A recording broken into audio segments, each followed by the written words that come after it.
আমি তাহাজ্জুদ নামাজ আদায় করতাম, কিন্তু একসময় আমি বুঝতে পারলাম আমি তাহাজ্জুদ আদায়ের সময় কখনো সত্যিকার অর্থে সিজদায় থাকিনি।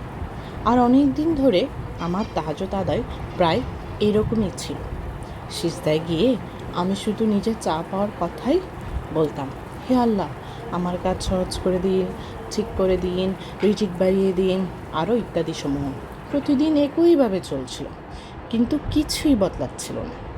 আমি ভাবতাম আমি তো সব ঠিকভাবেই করার চেষ্টা করছি, রাত 3টায় উঠছি, নামাজ পড়ছি, দোয়া করছি, আর কি করতে পারি?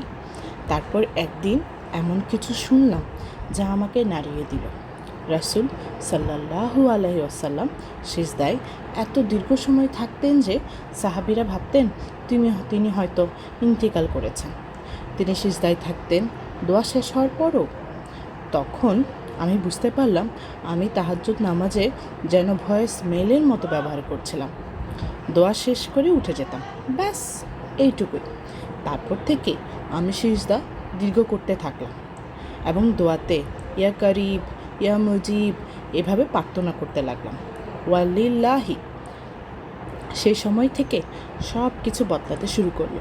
যে সময় থেকে আমি অবশেষে শিখতে সক্ষম হলাম যে কীভাবে সিজদায় দীর্ঘ সময় থাকা যায়।